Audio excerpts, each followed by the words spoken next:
لا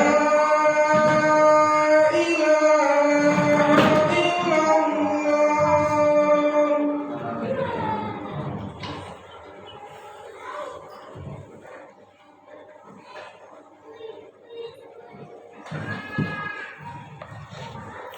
Alhamdulillahilladzi khalaqal mauta wal hayata liyabluwakum ayyukum ahsanu amala wa huwal azizul ghafur. Asyhadu an la ilaha illallah wa asyhadu anna Muhammadan abduhu wa rasuluh. Allahumma shalli wa sallim wa barik ala sayyidina wa habibina wa syafi'ina wa maulana Muhammadin wa ala alihi wa ashabihi wa man tabi'ahum bi ihsan ila yaumiddin. Amma ba'du. Qala Allah Ta'ala fil Qur'anil Karim, a'udzu billahi minasyaitonir rajim. Bismillahirrahmanirrahim. Ya ayyuhalladzina amanu taqullaha haqqa tuqatih wa la tamutunna illa wa antum muslimun. Hadirin sidang salat Jumat yang dirahmati Allah Subhanahu wa taala. Marilah kita senantiasa meningkatkan ketakwaan kita kepada Allah Subhanahu wa taala. Takwa dalam arti yang sebenar-benarnya takwa, dengan mengerjakan segala perintah-perintah Allah dan meninggalkan segala larangan-larangan Allah Subhanahu wa taala. Hadirin sidang salat Jumat yang dirahmati Allah Subhanahu wa taala. Pada kesempatan siang hari ini, tema yang akan Fatih sampaikan adalah tentang siapakah orang-orang yang bangkrut. Hadirin sidang salat Jumat yang dirahmati Allah Subhanahu wa taala. Ada sebuah kisah dalam suatu hadis yang sangat sahih, bahwasanya seorang sahabat bertanya kepada Rasulullah sallallahu alaihi wasallam, "Ya Rasulullah, siapakah orang yang bangkrut? Apakah orang-orang yang bangkrut itu adalah orang-orang yang tidak memiliki dinar dan dirham, ya Rasulullah?" Kemudian jawab Rasulullah sallallahu alaihi wasallam, Bukan itu. Akan tetapi kata Rasulullah sallallahu alaihi wasallam, orang-orang yang bangkrut itu adalah orang-orang yang nanti di hari kiamat datang dengan membawa banyak amal kebaikan. Amal salatnya, puasanya, tadarus Qur'annya, zikirnya, sedekahnya, birrul walidainnya. Tetapi kemudian segala pahala-pahala amal kebaikan itu diberikan kepada orang-orang yang dulu di dunia pernah ia zalimi. Sehingga apabila telah habis segala pahala amal-amal kebaikannya, segala kesalahan-kesalahan orang-orang yang terzalimi itu diberikan kepada dia, sehingga ia menjadi orang yang bangkrut. Hadirin yang dirahmati Allah Subhanahu wa taala, Al-Imam Nawawi mengomentari hadis ini bahwasanya ini adalah hakikat kebangkrutan yang sebenarnya nanti di hari akhirat. Kalau seseorang bangkrut karena hartanya, maka bangkrutnya akan hilang kalau dia sudah mendapatkan pekerjaan lagi, kalau dia sudah berusaha berdagang lagi, bangkrutnya akan hilang. Tapi kalau bangkrutnya habisnya segala pahala-pahala amal-amal kebaikan yang kita kerjakan, ini adalah kebangkrutan yang sangat nyata. Oleh karena itu Rasulullah sallallahu alaihi wasallam bersabda, "Unsur akhaka zaliman aw mazluman."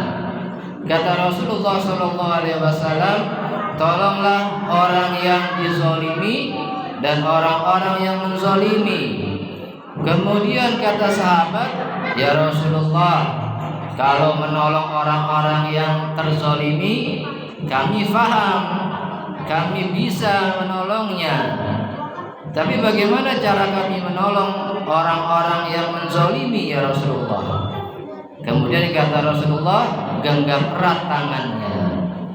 Maksudnya kalau kita hadirin memiliki sahabat yang ingin menzalimi orang lain, ya maka kita cegah dia. Kalau dia ingin menipu temannya, kita cegah. Kalau dia ingin menghina temannya, kita cegah. Jangan sampai ia menzalimi orang lain dan menjadi orang-orang yang bangkrut nanti di hari akhirat. Hadirin sidang salat Jumat yang dirahmati Allah Subhanahu wa taala. Di zaman Rasulullah sallallahu alaihi wasallam itu ada seorang yang ahli ibadah tapi masuk neraka. Sahabat bertanya kepada Rasulullah sallallahu alaihi wasallam, "Ya Rasulullah, sesungguhnya di kampungku ini ada seorang wanita ahli ibadah, sangat ahli ibadah, tetapi lisannya tidak pernah berhenti menyakiti hati tetangganya ya Rasulullah. Bagaimanakah ini ya Rasulullah?" Kemudian jawab Rasulullah sallallahu alaihi wasallam, "Hiya finnar." Tempat perempuan itu di dalam neraka. Seorang ahli ibadah. Kemudian ya Rasulullah, ada juga seorang tetangga saya yang ibadahnya biasa-biasa saja. Salatnya biasa, hanya yang 5 waktu, tidak ada salat sunnahnya. Puasa hanya mengerjakan puasa Ramadan saja, sedekah pun jarang-jarang, tapi lisannya tidak pernah menyakiti hati tetangganya ya Rasulullah. Bagaimanakah ini ya Rasulullah? Kemudian jawab Rasulullah sallallahu alaihi wasallam, "Hiya fil jannah." Tempat perempuan itu di dalam surga.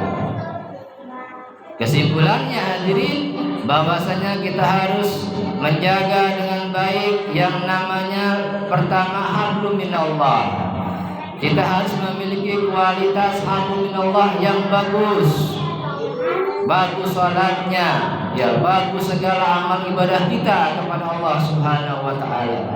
Dan juga kita harus memiliki yang namanya hablum minannas yang sangat baik juga. Tidak akan bisa kita masuk surga apabila kita memiliki hablum minallah yang bagus, tapi kita suka menyakiti hati anak-anak istri kita, ya, tetangga kita, tamu kita, orang tua kita, mertua kita, sahabat-sahabat kita, teman-teman karyawan kita, pimpinan kita, bos kita, maka kita tidak akan bisa masuk surga walaupun kita ahli ibadah, tapi jelek hablum minanasnya. Begitupun sebaliknya, ya, hubungan kita sesama manusia sangat baik sekali.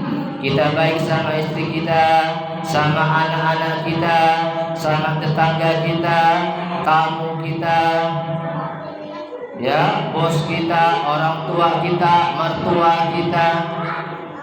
Tetapi kita tidak sholat, tetapi kita tidak pernah membaca Al-Quran, kita tidak pernah berzikir kepada Allah, jelek hablum minallah kita, maka kita tidak akan bisa masuk surga. Makanya kita harus jaga betul hablum minallah kita dan hablum minanas kita, harus keduanya sama-sama baik. Hadirin sidang salat Jumat yang dirahmati Allah Subhanahu wa taala. Di antara akhlak tercela yang bisa menzalimi orang lain adalah al-amarah. Ya, marah. Kalau orang sudah marah, dia bisa menghina orang lain, mencaci maki orang lain, memukul orang lain, mematahkan kaki orang lain, memfitnah orang lain. Bahkan kalau dia sudah saking dendamnya, dia bisa membunuh orang lain gara-gara marah. Makanya kata Rasulullah sallallahu alaihi wasallam, la taqdab wa la kal jannah. Janganlah kamu marah, maka bagi kamu surga. Orang-orang yang bertakwa kepada Allah marahnya karena Allah, marahnya mendapatkan pahala dari Allah Subhanahu wa ta'ala. Kalau Allah dihina kita harus marah. Kalau Rasulullah dihina kita harus marah. Kalau agama Islam dihina kita harus marah. Kalau anak-anak kita tidak mau sholat kita harus marah. Kalau anak-anak kita tidak mau ngaji Al-Quran di TPA, belajar Al-Quran, kita harus marah. Tapi marah dalam batas yang wajar. Tidak marah karena hawa nafsu memukili anak. Itu tidak boleh. Menzolimi anak. Hadirin sidang salat Jumat yang dirahmati Allah Subhanahu wa ta'ala. Yang terakhir adalah ada wasiat dari Rasulullah Sallallahu Alaihi Wasallam menjelang detik-detik wafatnya Rasulullah Sallallahu Alaihi Wasallam. Dua wasiat penting yang Rasulullah bisikkan kepada telinganya Ali bin Abi Thalib. Yang pertama adalah as-salat, as-salat, as-salat. Jagalah salat, jagalah salat, jagalah salat. Maksudnya kita sebagai umatnya Rasulullah jangan sampai meninggalkan yang namanya salat. Kita harus memiliki salat yang berkualitas. Salat yang berkualitas itu rumusnya adalah TBM, tepat waktu. Selalu tepat waktu di awal waktu. TBM, M-nya selalu berjamaah. TBM, tepat waktu, berjamaah, dan di masjid. TBM, harus punya salat yang berkualitas. Anak-anak sejak kecil 5 tahun, 6 tahun ajarkan salat. Karena salat amalan yang pertama kali Allah hisab, tanyakan di hari akhirat kelak.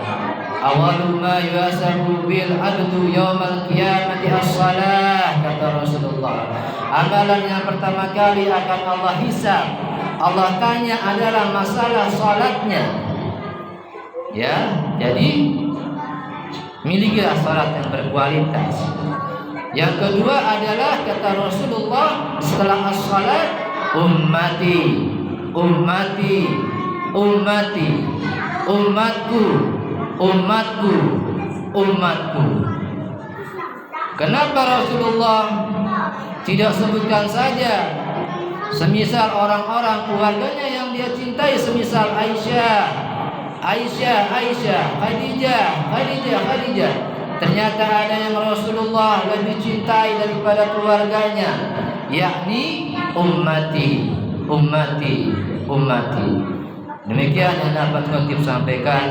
Semoga ada manfaatnya. Barakallahu li wa lakum fil Qur'anil Karim wa nafa'ani wa iyyakum bima fihi minal ayati wa zikril hakim. Aqulu qawli hadza fastaghfiruhu innahu huwal ghafurur rahim. Allahumma sholli ala sayyidina Muhammad wa ala ali sayyidina Muhammad. Alhamdulillahilladzi hadana li hadza wa ma kunna linahtadi laula an hadana Allah. Asyhadu an la ilaha illallah wa asyhadu anna Muhammadan abduhu wa rasuluh. Allahumma salli wa sallim wa barik ala sayyidina wa habibina wa syafi'ina wa maulana Muhammadin wa ala alihi wa ashabihi wa man tabi'ahum bi ihsan ila yaumiddin. Amma ba'd. Qala Allah ta'ala fil Qur'anil Karim, a'udzu billahi minasy syaithanir rajim. Bismillahirrahmanirrahim. Ya ayyuhalladzina amanu taqullaha qulu qawlan sadida yuslih lakum a'malakum wa yaghfir lakum dhunubakum wa may yuti'illaha wa rasulahu faqad faza fawzan 'azima. وقال الله تعالى أيضا إن الله وملائكته يصلون على النبي يا أيها الذين آمنوا صلوا عليه وسلموا تسليما اللهم صل على سيدنا محمد وعلى آل سيدنا محمد كما صليت على سيدنا إبراهيم وعلى آل سيدنا إبراهيم وبارك على سيدنا محمد وعلى آل سيدنا محمد كما باركت على سيدنا إبراهيم وعلى آل سيدنا إبراهيم في العالمين إنك حميد مجيد اللهم اغفر للمسلمين والمسلمات والمؤمنين والمؤمنات الأحياء منهم والأموات اللهم اغفر لنا ذنوبنا ولوالدينا وارحمهما كما ربيانا صغارا اللهم علمنا ما ينفعنا وانفعنا بما علمتنا اللهم ربنا ظلمنا أنفسنا وإن لم تغفر لنا وترحمنا لنكونن من الخاسرين اللهم اختم لنا بالإسلام واختم لنا بالإيمان واختم لنا بحسن الخاتمة ربنا آتنا في الدنيا حسنة وفي الآخرة حسنة وقنا عذاب النار عباد الله إن الله يأمر بالعدل والإحسان وإيتاء ذي القربى وينهى عن الفحشاء والمنكر والبغي يعظكم لعلكم تذكرون ولذكر الله أكبر أقيموا الصلاة